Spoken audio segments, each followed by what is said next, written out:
జై గురుదేవ్. అమెరికా గురించి మరిన్ని విషయాలు ఈ వీడియోలో చూద్దాము. ఆ వీడియోస్కి కంటిన్యూషన్ వీడియో ఇది, పాత వీడియోలకి. మన మైండ్లలో ఖచ్చితంగా ఈ American propaganda, British propaganda, communist naxalite propaganda, ఈ చైనా ప్రాపగండా, ఈ ప్రాపగండాలు మొత్తం మన మైండ్ నుంచి క్లీన్ చేసేసుకోవాలి. వీళ్ళు ఏమంటే కొన్ని లక్షల కోట్ల రూపాయలను అప్పుల ద్వారా తెచ్చిన మనీని తీసుకొచ్చి వాటిని ఈ హాలీవుడ్ నుంచి డిఫరెంట్ మూవీస్లలో ఇన్వెస్ట్ చేసి, డిఫరెంట్ మీడియాలలో ఇన్వెస్ట్ చేసి, డిఫరెంట్ జర్నలిజంలో ఇన్వెస్ట్ చేసి, ఈ విధంగా మన మైండ్ని భయంకరంగా కంట్రోల్ చేస్తున్నారు. కాబట్టి భయంకరమైన చెత్తని మనం మైండ్లలో నింపారు. కాబట్టి మనం ఈ చెత్తని ఖచ్చితంగా రిమూవ్ చేసుకోవాలి. ఈ అమెరికన్ ప్రాపగండా నుంచి, బ్రిటిష్ ప్రాపగండా నుంచి, ఈ కమ్యూనిస్ట్ నక్సలైట్స్ ప్రాపగండా నుంచి, ఈ క్రిస్టియన్ ముస్లిం ప్రాపగండా నుంచి మన మైండ్ని ఖచ్చితంగా కాపాడుకోవాలి. ఈ చెత్తన మొత్తాన్ని కూడా మన మైండ్ నుంచి తీసేయాలి. ఇదంతా తీసేయాలంటే ఖచ్చితంగా అందరూ ఆర్ట్ ఆఫ్ లివింగ్ నుంచి సుదర్శన క్రియ నేర్చుకోవాలి. ఎప్పుడైతే మనం ఈ సుదర్శన క్రియ చేస్తామో మన మైండ్ అంతా పీస్ అయిపోతుంది. చాలా హ్యాపీనెస్ అనేది మన మైండ్కి వస్తుంది. మన మైండ్లో ఉన్న చెత్త మొత్తం డిలీట్ అయిపోతుంది. కాబట్టి అందరూ ఖచ్చితంగా ఈ సుదర్శన క్రియ అనేది ఖచ్చితంగా చేయాలి. ఇక current vice president of USA చూసుకుంటే కమలా హ్యారిస్. ఆమె పూర్వీకులు ఇండియా నుంచి వచ్చారు.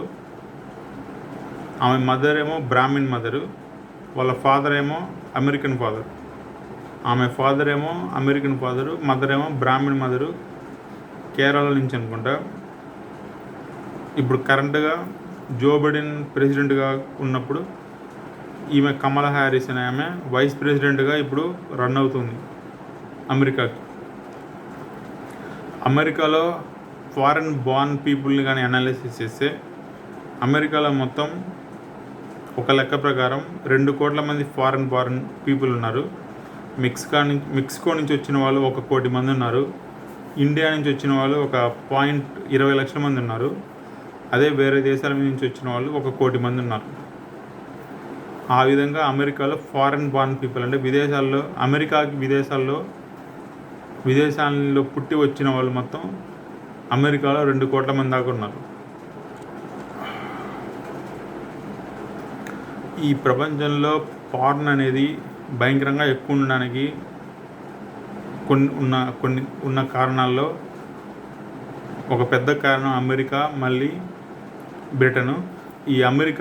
ఈ బ్రిటన్లలో బ్రోకెన్ ఫ్యామిలీ సిస్టమ్స్ ఎక్కువగా ఉండడం వలన, అంటే హస్బెండ్ వైఫ్ విడిపోవడం అనేది ఎక్కువగా ఉండడం వలన వాళ్ళు ఈ విధంగా ఈ విడిపోయిన వాళ్ళు ఆ సెక్స్ అర్జెస్ని కంట్రోల్ చేసుకోలేక ఈ పార్న్ ఇండస్ట్రీలోకి వెళ్తుంటారు. కాబట్టి ఈ అమెరికా, బ్రిటన్ ఇంకా దేశాల్లో ఉండే కొన్ని 10 లక్షలు 20 లక్షల మంది దాకా సైనికులు ఎప్పుడు ఎక్కువ శాతం వేరే దేశాలను కంట్రోల్ చేస్తూ వేరే దేశాల్లో ఉండడం వలన వాళ్ళకి సెక్సువల్ అర్జెస్ అనేవి భయంకరంగా ఉండడం వలన, అవి వాళ్ళ మీట్ ఎక్కువ తినడం వలన కూడా ఈ బీఫ్ కానీ, ఈ చికెన్ కానీ, మటన్ కానీ ఇలాంటి మీట్ అనేది ఈ సోల్జర్స్ భయంకరంగా తినడం వలన వాళ్ళకి సెక్సువల్ అర్జెస్ ఎక్కువగా ఉండడం వలన అది సాటిస్ఫై చేయడం కోసం ఆ విధంగా అమెరికాలో పార్న్ ఇండస్ట్రీ అనేది భయంకరంగా ఎక్కువగా ఉంటుంది. మెయిన్గా ఏమంటే ఆ సోల్జర్స్, లక్షల మంది సోల్జర్స్ వేరే దేశాల్లో ఉండడం వలన, వేరే దేశాలను కంట్రోల్ చేయడం వలన వాళ్ళ వైఫ్స్ మాత్రం వాళ్ళ లోకల్ యుఎస్ఏలో ఉండడం వలన వాళ్ళకి భయంకరమైన ఆ సెక్సువల్ అర్జెస్ ఉండడం వలన ఈ విధంగా మళ్ళీ ఫ్యామిలీస్ బ్రోకెన్ సిస్టమ్, అంటే అరౌండ్ 40% మంది అమెరికాలో విడోస్ ఉంటారు. విడోస్ అనే కాదు, విడిపోయిన వాళ్ళు ఉంటారు. భార్యాభర్తలు విడాకులు తీసుకుని విడిపోయిన వాళ్ళు ఉంటారు. కాబట్టి అందువలన అమెరికాలో పార్న్ అనేది భయంకరంగా ఉంటుంది. ఈ పార్న్ ఇండస్ట్రీ లాబీ అనేది కూడా భయంకరంగా ఉంటుంది అమెరికాలో. అమెరికా ఇంకా డెవలప్ అవ్వడానికి ఒక ప్రధానమైన కారణం ఏమంటే మన ఇండియాలో ఉండే రిజర్వేషన్సే. మన ఇండియాలో ఉండే భయంకరంగా ఉండే ఈ రిజర్వేషన్స్, ఈ కాలేజెస్లో ఉండే సీట్స్ దగ్గర నుంచి, కాలేజ్లో ప్రైవేట్ యూనివర్సిటీస్లో రిజర్వేషన్స్ దగ్గర నుంచి ఈ ఎంబీబీఎస్ కాలేజ్లో రిజర్వేషన్ నుంచి, ఎంబీబీఎస్ పీజీ కాలేజీలో రిజర్వేషన్స్ నుంచి, ఈ విధంగా ప్రతి కాలేజీలో గవర్నమెంట్ ఉద్యోగాల్లో ప్రతి దాంట్లో రిజర్వేషన్ భయంకరంగా ఉండడం వలన మన ఇండియాలో ఉండే టాలెంట్ మొత్తం అమెరికాకి వలస వెళ్ళిపోయింది. ఆ విధంగా అమెరికాకి వలస వెళ్ళిపోవడం వలన అమెరికా అనేది ఇంకా భయంకరంగా డెవలప్ అయిపోయింది. మన ఇండియాని నాశనం చేస్తుంది. ఈ విధంగా కొన్ని లక్షల మంది టాలెంట్ ఉండే, అంటే పీజీ చేసిన వాళ్ళు, బీటెక్ చేసిన వాళ్ళు, ఎంబీబీఎస్ చేసిన వాళ్ళు, ఈ విధంగా చదువుకున్న విద్యార్థులు మొత్తం టాలెంట్ ఉండే వాళ్ళంతా కూడా అమెరికాకి వెళ్ళిపోయి అక్కడ అమెరికాని డెవలప్ చేస్తున్నారు. దీనివల్ల కూడా మన దేశం అనేది సర్వనాశనం అవుతుంది. కాబట్టి ఈ రిజర్వేషన్ ఎట్లా ఒకట్లా తీసేయాలి. ఈ రిజర్వేషన్ వల్ల ఏంటంటే మన దేశం యొక్క టాలెంట్ అనేది నష్టమైపోతుంది. అమెరికా ఏమో డెవలప్ అయిపోతుంది. ఈ విధంగా మన టాలెంట్ అంతా అమెరికాకి వెళ్ళిపోయి అమెరికాని డెవలప్ చేస్తున్నారు. ఇక యురేనియం విషయానికి వస్తే, యురేనియం అనేది చాలా డేంజరస్ బాంబింగ్ మెటీరియల్. ఒక హ్యాండ్లో పట్టేంత యురేనియం అనేది 5 లక్షల లీటర్ల పెట్రోల్ ఎంత పవర్ఫుల్ బ్లాస్టింగ్ ఉంటుందో, అంత ఎక్స్ప్లోజివ్ పవర్ ఉంటుందో, అంత ఎక్స్ప్లోజివ్ పవర్ అనేది ఒక హ్యాండ్ఫుల్ ఆఫ్ యురేనియంకి అంత కెపాసిటీ ఉంటుంది. అంటే మన చేతిలో పట్టే ఒక యురేనియం అనేది 5 లక్షల లీటర్ల పెట్రోల్ అనేది ఎంత మంటను పుట్టిస్తుందో, మన చేతిలో పట్టేంత యురేనియం, ఒక్క చేతిలో పట్టేంత యురేనియం అనేది అంత బ్లాస్టింగ్ పవర్ ఉంటుంది, అంత ఎక్స్ప్లోజివ్ పవర్ ఉంటుంది. అంటే ఒక బాత్రూమ్ తీసుకుంటే దాంట్లో 2000 బాత్రూమ్ క్యాన్స్ అంత బాత్రూమ్ తీసుకుంటే, ఈ విధంగా ఫస్ట్ టైం అనేది ఈ న్యూక్లియర్ బాంబ్ అనేది 1940లో పేల్చారు. అదే ఫస్ట్ యురేనియం బాంబ్ అనేది 1940లో పేల్చారు. అమెరికాలో భయంకరంగా యురేనియం ప్లాంట్స్ ఉన్నాయి. భయంకరంగా యురేనియంని కలెక్ట్ చేస్తున్నారు. ఈ అండర్ గ్రౌండ్ డిగ్గింగ్ చేస్తూ ఉంటారు. కొన్ని ప్లేసెస్ కూడా ఉంటాయి. ఒక 10 మనుషులు ఎంత హైట్ ఉంటారో అంత హైట్ ఉండే అండర్ గ్రౌండ్ డిగ్గింగ్ చేసి ఉంటారు. ఆ విధంగా డిగ్గింగ్ చేసి ఈ అండర్ గ్రౌండ్ నుంచి యురేనియాన్ని కలెక్ట్ చేసి ప్లాంట్స్కి తలారించి న్యూక్లియర్ బాంబ్స్ తయారు చేసి ఉంటారు. ఆ యురేనియం తోటే ఈ న్యూక్లియర్ పవర్ని కూడా ప్రొడ్యూస్ చేసి ఉంటారు. దాంట్లో హై లెవెల్ ఫ్యాక్టరీస్ ఉంటాయి. దాని పక్కనే ఈ అండర్ గ్రౌండ్ డిగ్గింగ్ పక్కనే 5 లెవెల్ ఫ్యాక్టరీస్ ఉంటాయి. దాంట్లో వర్కర్స్ కూడా భయంకరంగా ఉంటారు. ఈ యురేనియం డిగ్గింగ్కి బ్లాస్టింగ్ జరిగే అవకాశం ఉంటుంది. కాబట్టి చాలా ప్లేసెస్లో రోబోటిక్ క్యారియర్స్ని వాడుతుంటారు. అవి లారీ ఎంత సైజు ఉంటాయో అంత సైజు ఉండే రోబోటిక్ క్యారియర్స్ని వాడుతుంటారు. ఇక ఎలిఫెంట్ ఐవరీ వస్తే, ఎలిఫెంట్ యొక్క దంతాలు 1 కేజీ వచ్చేసి బయట మార్కెట్లో ₹1,00,000 పలుకుతాయి. అలాంటిది ఒక యురేనియం అయితే కేజీ వచ్చేసి ₹10,000. ఇది కొంచెం ఇది వెరిఫై చేసుకోవాలి, కొంచెం అటు ఇటుగా ఉంది.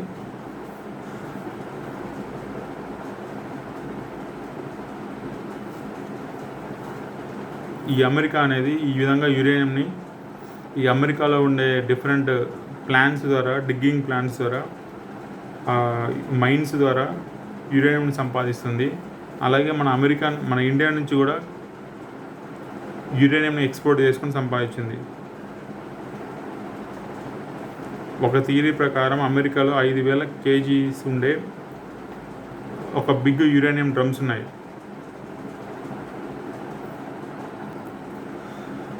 ఇక న్యూక్లియర్ వేస్ట్ విషయానికి వస్తే, 1 కేజీ యురేనియం హీట్ అనేది 100 టన్నుల కోల్ ఎంత హీట్ ప్రొడ్యూస్ చేస్తుందో 1 కేజీ యురేనియం అనేది అంత హీట్ ప్రొడ్యూస్ చేస్తుంది. అమెరికాలో 20% ఎలక్ట్రిసిటీ అనేది ఈ న్యూక్లియర్ ప్లాంట్స్ నుంచే, న్యూక్లియర్ పవర్ ప్లాంట్స్ నుంచే వస్తుంది. దీనివల్ల సంవత్సరానికి 20 టన్నుల వేస్ట్ అనేది జనరేట్ అవుతుంది ఈ న్యూక్లియర్ ప్లాంట్స్ వలన. ఈ న్యూక్లియర్ వేస్ట్ని స్టోర్ చేయడం అనేది చాలా తలకు మించిన పని, తలకి పోటొచ్చే పని. ఎందుకంటే ఈ వేస్ట్ అనేది రియాక్టివ్ మెటీరియల్. ఇది కానీ బయట నార్మల్గా పెడితే ఆ ప్లేస్ని మొత్తాన్ని పొల్యూట్ చేస్తుంది. ఆ ఎయిర్లోకి రేడియేషన్ వెళ్ళిపోతుంది. ఆ చుట్టూ ఉండే జనాలు రోగాలతో వచ్చి చచ్చిపోతారు. కాబట్టి ఏంటంటే ఆ స్టోర్ని ఒక 5 మనుషులు ఎంత హైట్ ఉంటారో అంత థిక్ వాళ్ళని వాళ్ళు తయారు చేసుకొని కాంక్రీట్ బ్లాక్స్ని పెట్టుకొని ఆ బ్లాక్స్ లోపల ఈ న్యూక్లియర్ వేస్ట్ని స్టోర్ చేసి పెట్టుంటారు. అమెరికాలో ఒక బీచ్ దగ్గర ఒక న్యూక్లియర్ ప్లాంట్ ఉంటుంది. ఆ న్యూక్లియర్ ప్లాంట్లో న్యూక్లియర్ వేస్ట్ అనేది 2000 టన్నుల న్యూక్లియర్ వేస్ట్ ఉంటుంది. అమెరికాలో మొత్తం న్యూక్లియర్ వేస్ట్ అనేది 1,00,000 టన్నుల న్యూక్లియర్ వేస్ట్ ఉంది. అమెరికాలో మొత్తం 100 న్యూక్లియర్ రియాక్టర్స్ ఉంటాయి. ఈ అమెరికా ఏం చేస్తుందంటే ఆ దేశంలో ఉండే న్యూక్లియర్ వేస్ట్ని సముద్రాలలో షిప్పుల్లో తరలించి అమెరికాకి దూరంగా ఉండే వేరే దేశాల దగ్గర సముద్రంలో కలిపేస్తుంది. అమెరికానా ప్రపంచం తెలియదు కానీ ప్రపంచానికి 1 కోటి లీటర్ల కెమికల్ వేస్ట్ అనేది ప్రొడ్యూస్ అవుతుంది. ఈ విధంగా అమెరికా అనేది మెయిన్గా అమెరికాలో ఏంటంటే అమెరికన్ ఇంట్రెస్ట్ ఎక్కువ చూపిస్తుంటారంటే నేను బాగుంటే పర్లేదు, పక్కోడు ఎటైనా పర్లేదు, పక్కోడు ఎట్లా అయిపోయినా పర్లేదు, కానీ నేను మాత్రమే బాగుండాలనే మెంటాలిటీ అమెరికాలో ఎక్కువ ఉంటుంది. అందుకే మీరు ఎక్కడ చూసినా అమెరికన్ ఫ్లాగ్స్ భయంకరంగా కనిపిస్తూ ఉంటాయి. ఈ కరోనా టైంలో 1 సంవత్సరం క్రితం అమెరికాలో మొత్తం 20 లక్షల మంది ఫారెన్ స్టూడెంట్స్ ఉన్నారు. వాళ్ళు అమెరికాలోని 10,000 కాలేజీలో చదువుతున్నారు. ఇండియన్ స్టూడెంట్స్ అమెరికాలో 5 లక్షల మంది ఉన్నారు. ఈ 10 లక్షల మంది ఇండియన్స్ని అమెరికా అనేది కువైట్కి వెళ్ళిపోమని ఆర్గనైజేషన్ ఇది 1 ఇయర్ బ్యాక్. అదే అమెరికా తైవాన్ని కూడా కంట్రోల్ చేస్తుంది. ఎందుకంటే చైనా అనేది తైవాన్ని ఆక్రమించుకోవాలని చూస్తుంది.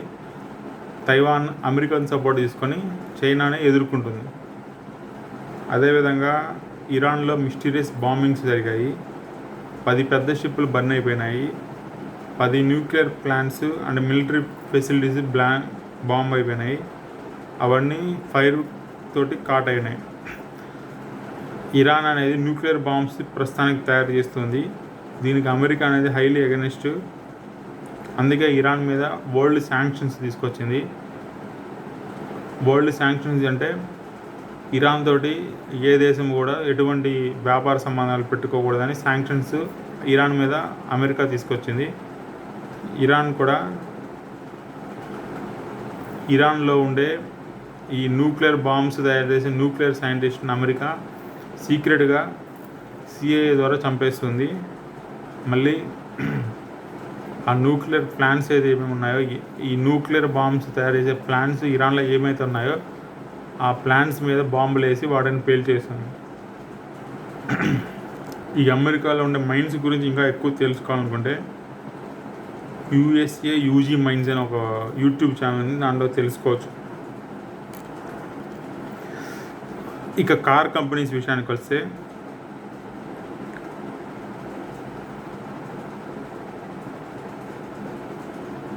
అమెరికాలో మొత్తం 30 కార్ బ్రాండ్స్ 2 కోట్ల కార్లని ప్రతి సంవత్సరం అమ్ముతూ ఉంటాయి. 2 కోట్ల ఆటోమొబైల్స్, కార్స్ కాదు, 30 బ్రాండ్స్ ఉంటాయి అమెరికాలో. ఆటోమొబైల్స్ కార్స్ కరెక్ట్గా తెలియదు. ఈ అమెరికాలో ఈ 30 బ్రాండ్స్ అనేవి కార్ బ్రాండ్స్ 2 కోట్ల కార్లని లేదా ఆటోమొబైల్స్ని ప్రతి సంవత్సరం అమ్ముతూ ఉంటాయి. ప్రపంచంలో మొత్తం 10 కార్ కంపెనీస్ దానికి దానికి 10 కార్ల కంపెనీలు 50 కార్ల కంపెనీలని 50 కార్ల కంపెనీల బ్రాండ్స్ని కంట్రోల్ చేస్తుంటాయి. అమెరికాలో ఫేమస్ బ్రాండ్స్ ఏమంటే టయోటా ఒకటి, వోక్స్ వాగన్ ఒకటి, హుండాయ్ ఒకటి, ఫోర్డ్ ఒకటి, ఇట్లా కొన్ని ఫేమస్ బ్రాండ్స్ ఉన్నాయి.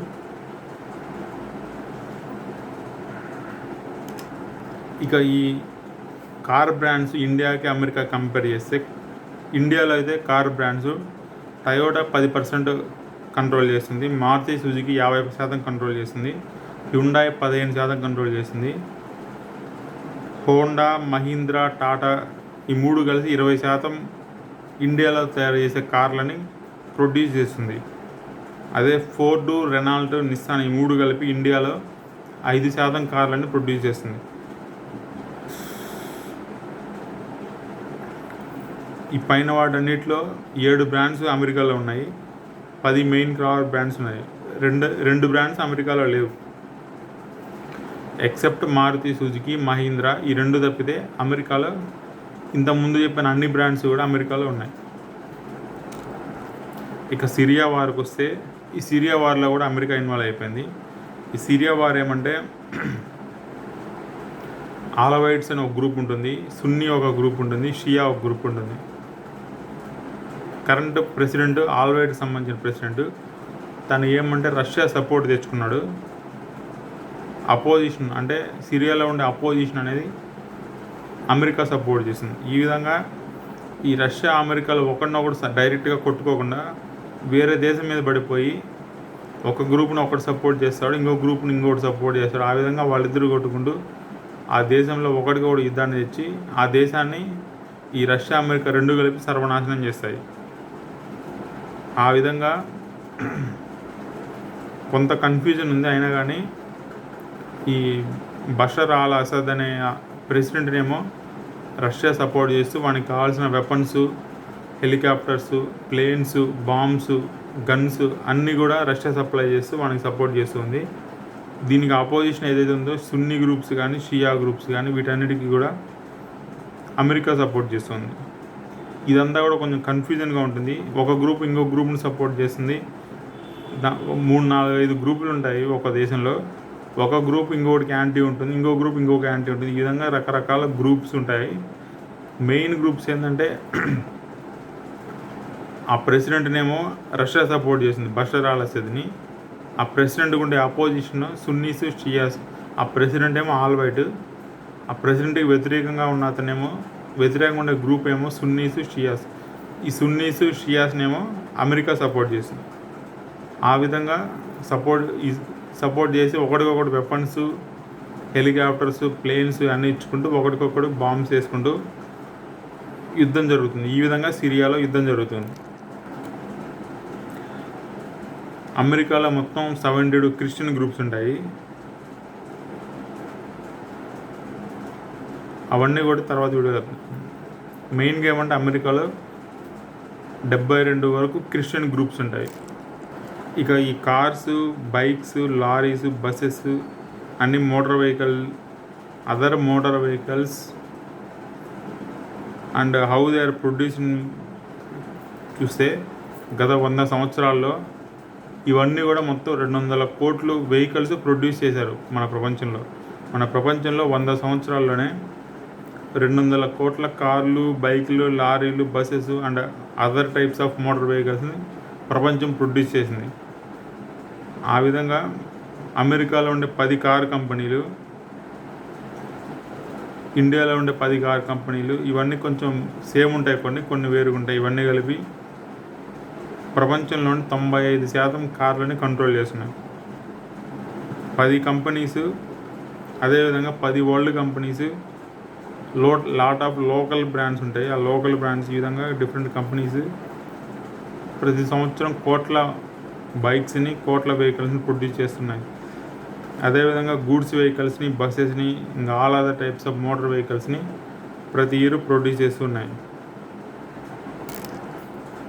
మార్చి 2007లో ఒక కోర్టు ఆర్డర్ తెచ్చినారు. అమెరికా అనేది యూట్యూబ్ని కంట్రోల్ చేయడం కోసం అడ్వర్టైజ్ బాయ్కాట్ చేశారు. అడ్వర్టైజ్ బాయ్కాట్ అంటే తమ దేశంలో ఏ కంపెనీ కూడా ఆ యూట్యూబ్కి ఎటువంటి అడ్వర్టైజ్మెంట్ ఇవ్వకూడదు, ఎటువంటి డబ్బులు ఇవ్వకూడదు. ఇలాంటి అడ్వర్టైజ్ బాయ్కాట్ అనేది అమెరికా యూట్యూబ్ మీద చేసింది. అది చేసిన తర్వాత ఏమంటే చాలా అమెరికన్ కంపెనీస్ కూడా యూట్యూబ్ నుంచి యాడ్స్ని రిమూవ్ చేసేసాయి, అంటే యూట్యూబ్ నుంచి యాడ్స్ని తీసేసాయి. ఈ విధంగా యాడ్ రెవెన్యూ పడిపోయింది అప్పుడు యూట్యూబ్కి. ఆ విధంగా యూట్యూబ్కి యాడ్ రెవెన్యూ పడిపోద్దనే భయాన్ని పెట్టేసి యూట్యూబ్ని అమెరికా అనేది ఇండైరెక్ట్గా కంట్రోల్ చేస్తుందనే విషయం మనం ఎప్పుడూ గుర్తుపెట్టుకుని ఉండాలి. ఒకటి FATF అండ్ బ్లాక్ లిస్ట్ అని ఒకటి ఉంటుంది, అది కూడా మొత్తం అమెరికానే కంట్రోల్ చేస్తుంది. ప్రపంచంలో 2 కంట్రీస్ ఆ బ్లాక్ లిస్ట్లో ఉన్నాయి. అవి ఏమంటే నార్త్ కొరియా, ఇరాన్. ఈ 2 కూడా ఆ FATF బ్లాక్ లిస్ట్లో ఉన్నాయి. అదేవిధంగా ఆ FATFలో గ్రే లిస్ట్ కూడా ఉంటుంది. ఆ గ్రే లిస్ట్లో 20 కంట్రీలు ఉంటాయి. ఆ లిస్ట్ ఏమంటే బ్లాక్ లిస్ట్లో పెట్టిన కంట్రీకి ఎటువంటి వ్యాపార సంబంధాలు కానీ, ఎటువంటి మిలిటరీ వెపన్స్ సేల్స్ చేయడం సంబంధం, ఇలాంటి సంబంధాలు పెట్టుకోకూడదని ప్రపంచాన్ని అమెరికా శాసిస్తూ ఉంటుంది. ఆ విధంగా ఈ బ్లాక్ లిస్ట్ని తీసుకొచ్చింది. ఆ FATF బ్లాక్ లిస్ట్ కానీ, FATF గ్రే లిస్ట్ కానీ. కరెంట్లీ అయితే నార్త్ కొరియా, ఇరాన్ ఈ 2 కంట్రీస్ బ్లాక్ లిస్ట్లో ఉన్నాయి, FATF బ్లాక్ లిస్ట్లో. అమెరికాలో ఫార్మాసిటికల్ లాబీస్ అని భయంకరంగా ఉంటాయి. ఫార్మాసిటికల్ లాబీస్ అంటే మనకి ఈ వెస్ట్రన్ మెడిసిన్ని అమ్ముతూ ఉంటారు కదా, అలోపతిని. ఈ అలోపతి మందులు అమ్మే కంపెనీస్ భయంకరంగా లాబీ చేస్తుంటాయి. వాళ్ళు కొంత పర్సెంట్ పక్కన పెట్టుకుని ఆ డబ్బుని ఎరగా వేసి అక్కడ ఉండే రాజకీయ నాయకులకి, పార్టీలకి ఫండ్గా డబ్బులు ఇస్తూ ఆ విధంగా రాజకీయ నాయకులు తీసుకునే డెసిషన్స్ని వీళ్ళు కంట్రోల్ చేస్తుంటారు, ఫార్మాసిటికల్ లాబీస్ అని. ఒక జాన్ హాప్కిన్స్ అనే ఒక పెద్ద ఫేమస్ డాక్టర్ ఉన్నాడు అమెరికాలో. జాన్ హాప్కిన్స్ మరి ఇంకా ఫేమస్ స్టూడెంట్స్, ఆయన శిష్యులు, పెద్ద పెద్ద సర్జన్స్ మొత్తం ఆయన శిష్యులు. అలాంటి డాక్టర్ ఒక ఆయన ఉన్నాడు. ఆయన రిటైర్ అయిపోయాడు. ఆ రిటైర్ అయిపోయిన తర్వాత మొత్తం ఈ ఫార్మాసిటికల్ లాబీస్ గురించి మొత్తం రివీల్ చేశాడనమాట. తను ఒకవేళ పని చేస్తూ ఉన్నప్పుడు, అంటే డాక్టర్గా పనిచేస్తున్నప్పుడు ఈ ఫార్మాసిటికల్ లాబీస్ గురించి ఎక్స్పోజ్ చేస్తే వాళ్ళంతా లాబీ చేసి ఈయన డాక్టర్ నుంచి తీసేస్తాడనే భయంతో అప్పుడు ఆయన రివీల్ చేయలేదు, ఈ ఫార్మాసిటికల్ లాబీస్ని ఎక్స్పోజ్ చేయలేదు. కానీ ఇంకా రిటైర్ అయిపోయినాడు కదా, ఇంకా వాళ్ళు ఏం బిగుతారు నన్ను అనే దాంతో రిటైర్ అయిపోయిన తర్వాత ఈ ఫార్మాసిటికల్ లాబీస్ గురించి ఆయన ఎక్స్పోజ్ చేశాడు. ఆయన ఏం చెప్తాడంటే, వాళ్ళు పనిచేసేటప్పుడు వాళ్ళు వస్తారు, ఆ ఫార్మా కంపెనీకి సంబంధించిన వాళ్ళు వస్తారు. అంటే ఏ విధంగా ఇప్పుడు ఇండియాలో కూడా ఈ ఫార్మా లాబీ అనేది భయంకరంగా ఉంది, ఫార్మాసిటికల్ లాబీ. ఇండియాలో ఏ విధంగా రెప్పులు అంటారు వాడిని, మెడికల్ రెప్ అంటారు, మెడికల్ రిప్రజెంటేటివ్స్. అలా ఎలా ఉంటారో అక్కడ అమెరికాలో కూడా మెడికల్ రెప్స్ అనే ఉంటారు. ఆ మెడికల్ ఫార్మా కంపెనీకి సంబంధించిన వాళ్ళు మీ దగ్గరికి వస్తారు. వాళ్ళు వచ్చేసి నీ కెరీర్ మొత్తాన్ని వాళ్ళు నాశనం చేసిస్తారు. అంటే వాళ్ళకి వ్యతిరేకంగా ఏమన్నా నువ్వు చెప్తే, నువ్వు డాక్టర్గా పనిచేస్తూ ఏమన్నా చెప్తే వాళ్ళు వచ్చేసి నీ కెరీర్ మొత్తాన్ని నాశనం చేసేస్తారు. అందుకని ఆ భయంతో ఆయన చెప్పలేదు. ఆయన రిటైర్ అయిపోయిన తర్వాత వీళ్ళు ఏం చేస్తారనే ధైర్యంతో ఆ ఫార్మాసిటికల్ లాబీస్ గురించి మొత్తం, ఈ ఫార్మాసిటికల్ లాబీస్ అనేవి ఈ జనాల హెల్త్ని భయంకరంగా నాశనం చేస్తున్నాయి. ఒక హోల్ జనరేషన్ మొత్తం మనం నెయ్యి అనేది ఒక తప్పుడు పదార్థం, నెయ్యి అనేది మన గుండెపోటు వస్తుంది అనే ఒక భయంకరమైన విష ప్రచారాన్ని ఈ ఫార్మాసిటికల్ లాబీస్ ప్రచారం చేశాయి. ఎందుకంటే దానివల్ల కొవ్వు వస్తుంది, నెయ్యి తినడం వల్ల కొలెస్ట్రాల్ వస్తుంది అని ఒక తప్పుడు ప్రచారం చేశారు. ఎందుకంటే ఆ నెయ్యి తినడం వల్ల మనకి రోగాలు తక్కువ వస్తాయి. రోగాలు తక్కువ వస్తే మనం డాక్టర్ దగ్గరికి పోము. మన డాక్టర్ దగ్గరికి పోతే ఆ ఫార్మా కంపెనీ వాడికి ఇన్కమ్ ఉండదు. అందుకని వాడు మనల్ని రోగాలు పాలు చేయడానికి, వాడికి డబ్బులు రావడానికి, అంటే జనాలు మొత్తం నాశనం అయిపోయినా పర్లేదు కానీ మా కంపెనీలు బాగుండాలి, మాకు డబ్బులు రావాలి, మేము కోట్లు సంపాదించాలని ఒక తప్పుడు మెంటాలిటీతోటి ఈ విధంగా ఫార్మా కంపెనీలు నెయ్యి మీద తప్పుడు ప్రచారం చేశాయి. నెయ్యి తింటే కొలెస్ట్రాల్ వస్తుంది, గుండెపోటు వస్తుంది అని ఒక భయంకరమైన విష ప్రచారాన్ని ఈ ఫార్మా కంపెనీలు కొన్ని సంవత్సరాల క్రితం భయంకరంగా రుద్దాయి. ఇప్పుడిప్పుడే ఇంటర్నెట్ ద్వారా నెయ్యి చాలా మంచిదని జనాలు తెలుసుకుంటున్నారు. ఆయుర్వేద అనేది చాలా మంచిదని జనాలు తెలుసుకుంటున్నారు. ఈ విధంగా ఆయుర్వేద అనేది ఎప్పుడు చెప్తుంది నెయ్యి అనేది చాలా మంచిది, ఇది చాలా మంచిది అని ఆయుర్వేద అనేది ఎప్పుడు చెప్తుంది. కానీ అలోపతి మాత్రం నెయ్యి ఎట్టి పరిస్థితుల్లో టచ్ చేయకూడదు, నెయ్యి తింటే కొలెస్ట్రాల్ వచ్చి నీ గుండెపోటు వస్తుందనే ఒక భయంకరమైన విష ప్రచారాన్ని ఈ అలోపతి చెప్తూ ఉంటుంది. కాబట్టి తర్వాత సైంటిస్టులు మొత్తం రీసెర్చ్ చేసి చెప్పిందంటే ఈ అలోపతి అనేది తప్పు, ఆయుర్వేద అనేది కరెక్ట్, కొలెస్ట్రాల్ ఏమి ఉండదు, నెయ్యి అనేది గుడ్ కొలెస్ట్రాల్ ఇస్తుంది, ఆ గుడ్ కొలెస్ట్రాల్ అనేది మనకి ఎంతో హెల్ప్ అని ఈ విధంగా డాక్టర్ల తర్వాత రీసెర్చ్ ద్వారా కనుక్కున్నారు. ఈ అమెరికా అనేది ప్రపంచం నుంచి చాలా రకాలుగా ఫుడ్ని ఇంపోర్ట్ చేసుకుంటూ ఉంటుంది. ఈ మెయిన్గా ఏమంటే ప్లెయిన్స్ ద్వారా, షిప్స్ ద్వారా, లోకల్గా అయితే లారీస్ ద్వారా ఈ విధంగా ఇంపోర్ట్ చేసుకొని తమ దేశంలో ఉండే డిఫరెంట్ ప్రాంతాలకు ట్రాన్స్పోర్ట్ చేస్తూ ఉంటుంది.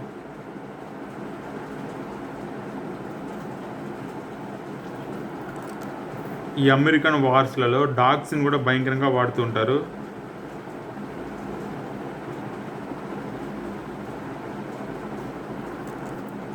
ఈ అమెరికన్ మిలిటరీ అనేది డాగ్స్ని కూడా భయంకరంగా వాడుతుంటారు.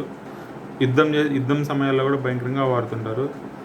అరౌండ్ అమెరికా దగ్గర 1000 జర్మన్ షెపర్డ్స్ ఒక సర్వే ప్రకారం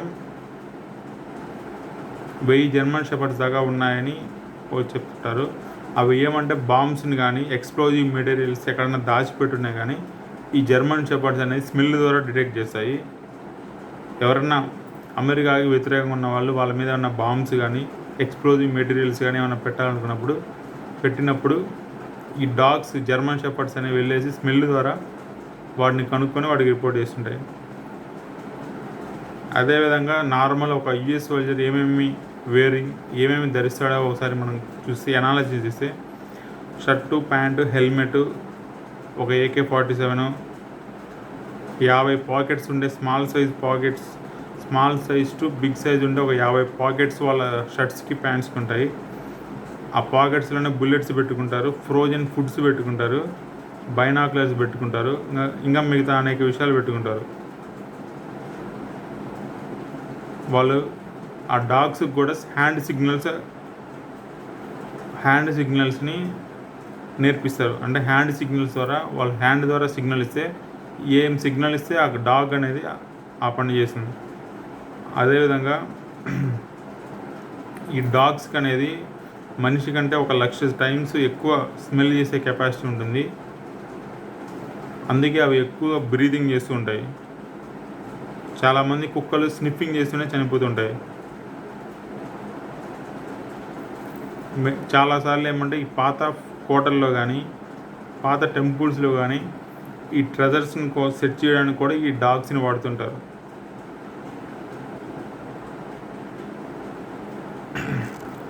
ఈ అమెరికా గురించి మరిన్ని విషయాలు నేను గూగుల్ మ్యాప్స్లో చేయడం ద్వారా ఫైండ్ అవుట్ చేసినవి, వీడియోస్ చూడడం ద్వారా ఫైండ్ అవుట్ చేసినవి, మ్యాగజైన్స్ చూడడం ద్వారా ఇంకా ఎన్నో చేయడం ద్వారా రీసెర్చ్ చేయడం ద్వారా నేను ఫైండ్ అవుట్ చేసిన విషయాలని ఇంకా ఈ వీడియో సిరీస్లో చెప్తూ ఉంటాను. తర్వాత వీడియోలో అమెరికా గురించి తర్వాత వీడియోలో. జై గురుదేవ్.